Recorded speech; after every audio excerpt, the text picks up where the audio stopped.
Olá, tudo bem? Meu nome é Paulo Faria, sou advogado, trabalho em Goiânia, mas atuo em todo o Brasil e sou defensor constituído do ex-deputado federal Daniel Lúcio da Silveira, condenado a 8 anos e 9 meses por crime de opinião, que não existe aqui no nosso país. Então eu vou falar um pouquinho sobre Daniel Silveira e o seu caso. Quem é Daniel Lúcio da Silveira? Daniel Lúcio da Silveira, um ex-deputado federal que foi preso no dia 16 de fevereiro de 2021, por volta de 23 horas. O deputado Daniel Silveira acaba de ser preso no Rio de Janeiro. Porque ele publicou um vídeo nas redes sociais não totalmente agradável aos ministros do Supremo Tribunal Federal. De ofício, o que é de ofício? O juiz determinou a prisão em flagrante do parlamentar, então, à época. Isso é possível? Em nosso ordenamento jurídico, isso não é possível. O juiz não pode decretar a prisão se não houver um pedido ou da polícia ou do Ministério Público, que é o titular da ação penal. No nosso país vigora o sistema acusatório, onde o Ministério Público é quem deve tomar a iniciativa de persecução penal e determinar se fulano ou beltrano deve ou não ser preso. Então, nesse dia 16 de fevereiro de 2021, Daniel Lúcio da Silveira foi preso em flagrante na sua residência em Petrópolis por ter publicado um vídeo. Não foi respeitada a sua imunidade formal e material do artigo 53 da Constituição Federal. Ou seja, o ministro Alexandre de Moraes ignorou completamente esse privilégio constitucional dado aos deputados e senadores, que é a imunidade parlamentar. Então, nessa noite de 16 de fevereiro de 2021, Daniel Silveira foi levado à sede da Polícia Federal no Rio de Janeiro. E de lá, ele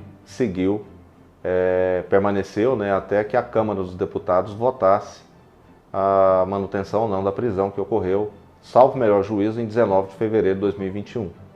Por 364 votos, a prisão de Daniel Silveira foi mantida. Está encerrada a votação. A mesa vai proclamar o resultado. Sim, 364 votos. Então, Daniel Silveira foi confirmada a sua prisão pela Câmara dos Deputados. Ou seja, a cabeça dele foi entregue a Alexandre de Moraes, por Arthur Lira, presidente da Câmara.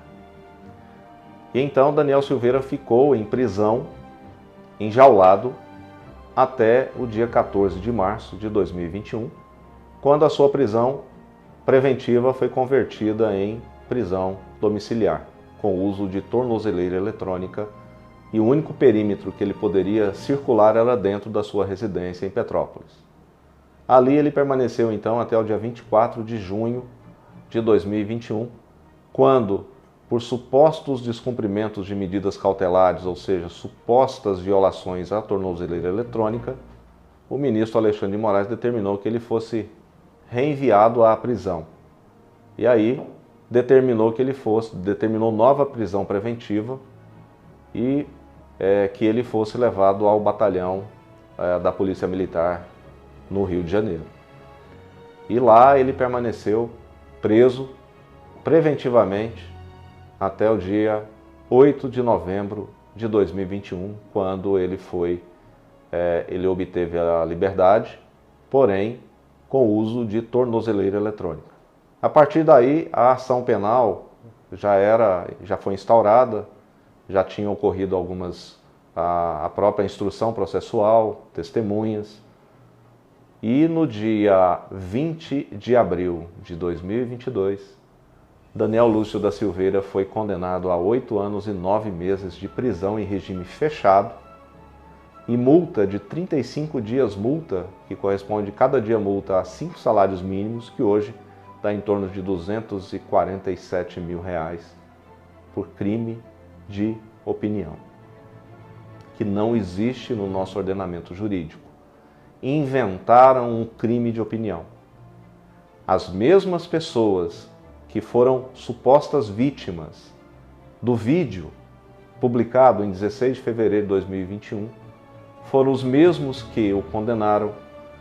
O ministro Alexandre de Moraes, além de ser vítima, suposta vítima, ele foi o acusador, ele foi o promotor, ele foi o auxiliar do promotor, ele é hoje, atualmente, quem executa a pena de Daniel Lúcio da Silveira.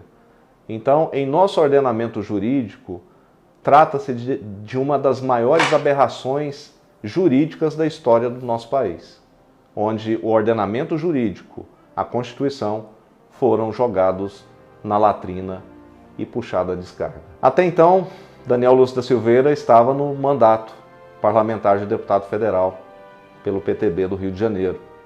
Quando foi em 1º de fevereiro de 2023, ele deixou de ser parlamentar.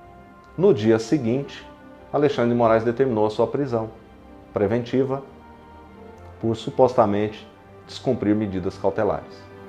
E aí foi levado ao presídio de Bangu, no Rio de Janeiro, para que ele fosse posto em jaula. Daniel Silveira foi enjaulado como um animal. Ele não foi tratado como ser humano, ele foi tratado como um animal. E aí, a partir desse dia 2 de fevereiro de 2023, até hoje, Daniel Silveira está preso em Bangu 8, no Rio de Janeiro. É importante informar que no dia 21 de abril de 2022, no dia seguinte à condenação pelo Supremo Tribunal Federal desse crime, suposto crime de opinião, onde Daniel Silveira foi condenado a 8 anos e 9 meses de regime fechado, por supostamente ofender ou tentar abolir o Estado de Direito. Daniel Silveira foi condenado pela Lei de Segurança Nacional, que tinha sido revogada meses antes. Outra aberração jurídica que é inacreditável em nosso ordenamento jurídico. Mas o que era ruim poderia piorar. Em 21 de abril, o presidente Jair Messias Bolsonaro concedeu a graça presidencial a Daniel Lúcio da Silveira, determinando que as penas fossem extintas, tanto as penas privativas de liberdade quanto as penas de multa. Mas em 23 de maio de 2023, o Supremo Tribunal Federal, em um ato absolutamente ilegal e inconstitucional, revogou a graça presidencial e determinou que Daniel Lúcio da Silveira deveria cumprir 8 anos e 9 meses de cadeia em regime fechado por crime de opinião, que está até hoje cumprindo. Julgando improcedentes as arguições de descumprimento de preceito fundamental e dos votos dos ministros Alexandre de Moraes, Luiz Edson Fachin, Luiz Roberto Barroso, Dias Toffoli e Carmen Lúcia, acompanhando a relatora na rejeição das preliminares e no juízo de procedência das ADPFs para reputar inconstitucional o decreto presidencial impugnado. Então, com essa revogação da graça presidencial, por suposto favorecimento e entendimento dos ministros do Supremo, lembro você, vítimas que condenaram suposto algoz. Isso é inaceitável num Estado democrático de direito. Porque viola o princípio do juiz natural, viola o princípio da imparcialidade do julgador.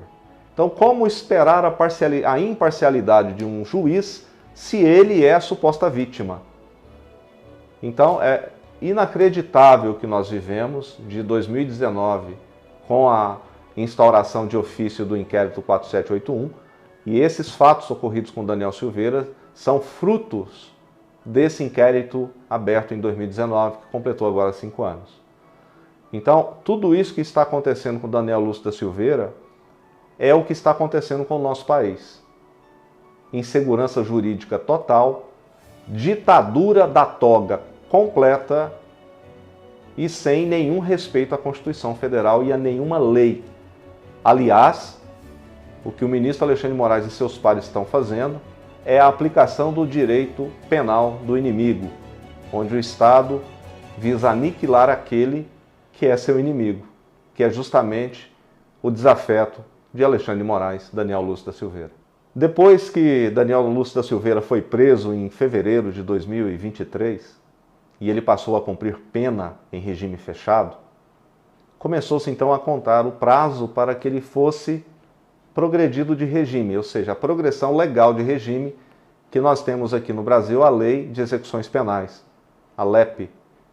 E consta na referida lei que quando o apenado conclui um certo percentual da pena, ele tem direito à progressão de regime, do fechado para o semiaberto e do semiaberto para o aberto.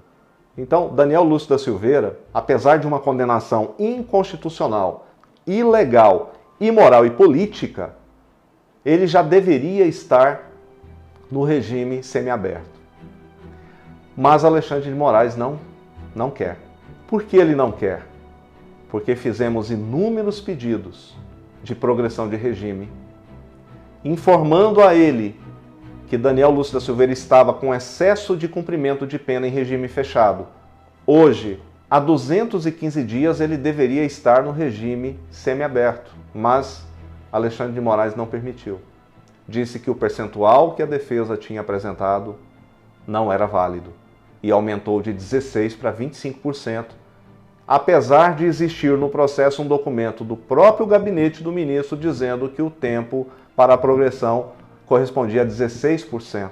Mas ele determinou que esse documento não teria validade e que deveria ser de 25%, aumentando o prazo do regime fechado de 520 dias para 787 dias para que ele tivesse o benefício da progressão de regime.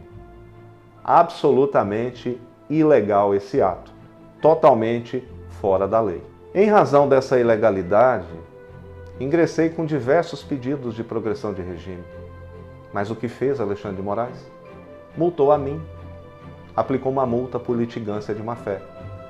Quero lembrar que quem tem o dever de punir o advogado é a OAB, e não o juiz ou o ministro, quem quer que seja. Nesse sentido, ele usurpou a função da Ordem dos Advogados do Brasil. E mais, ele aplicou uma multa que não existe no Código Penal. Não existe no ordenamento jurídico em direito penal a multa por litigância de má-fé. Ele viola a Constituição, porque não há lei, não há pena sem lei anterior que a defina. Ele violou o Código de Processo Penal, porque não existe em nosso ordenamento jurídico pena de multa por litigância de má-fé em direito penal.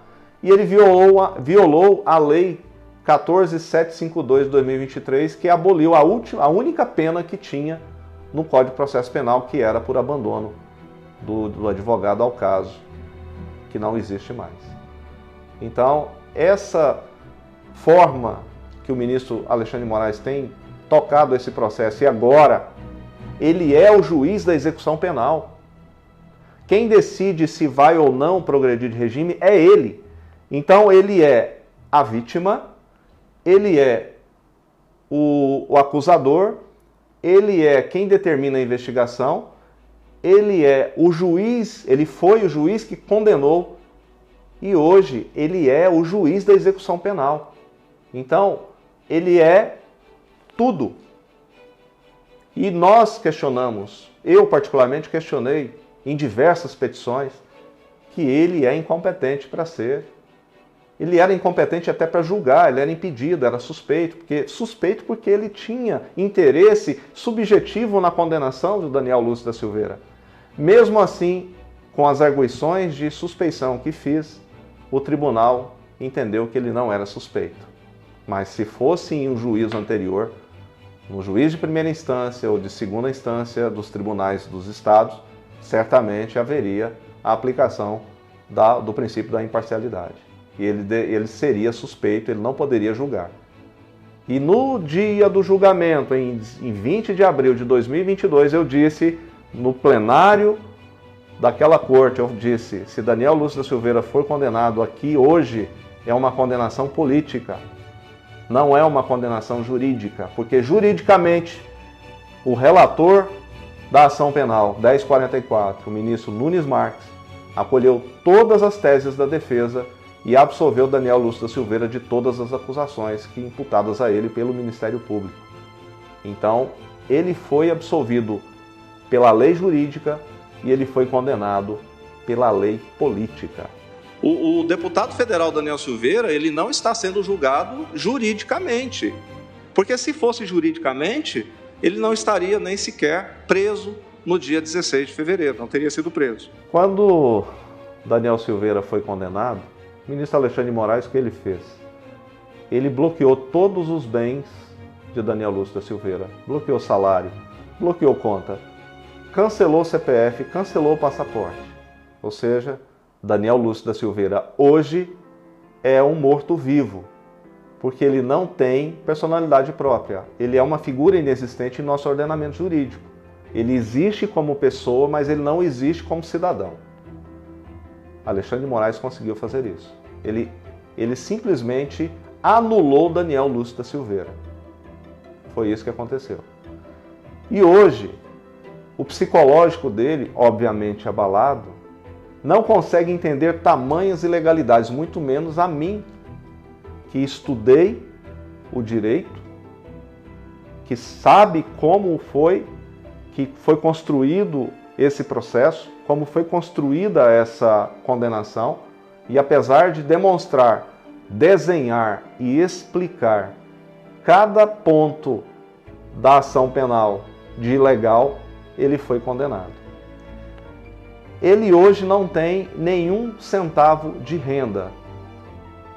O ano passado, diante da situação, quando eu fui visitá-lo, em julho de 2023, eu estive lá, fiquei chocado com a forma que ele estava sendo, como a família também estava passando, necessidade mesmo. Porque a esposa dele também teve as contas bloqueadas, teve os aparelhos de uso de advogada retidos, apreendidos pela Polícia Federal. A filha de Daniel Lúcio da Silveira, a mais nova, ela faz tratamento psicológico, porque por 2 ocasiões ela foi surpreendida na casa com Polícia Federal ingressando com arma em punho, com fuzil apontado para a cabeça.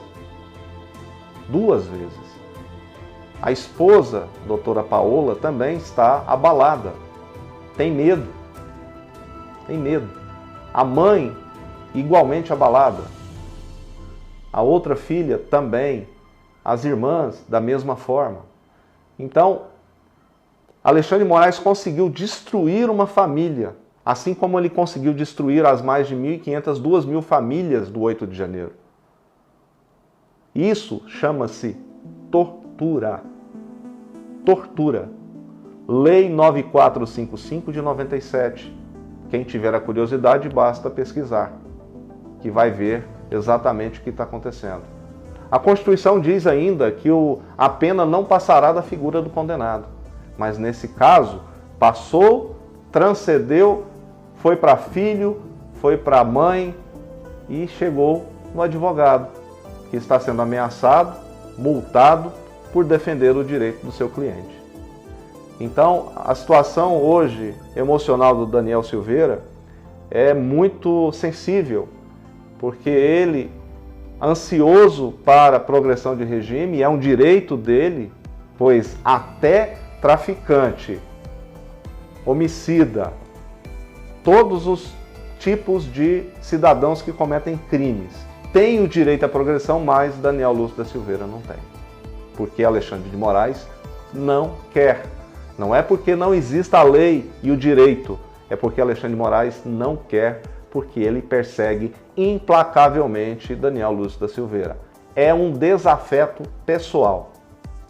Ele disse, os atos dele são claramente para destruir e anular Daniel Lúcio da Silveira. E foi o que ele conseguiu até o presente momento. Mas a defesa nunca vai cessar e eu nunca vou deixar de defender o direito dele. Jamais.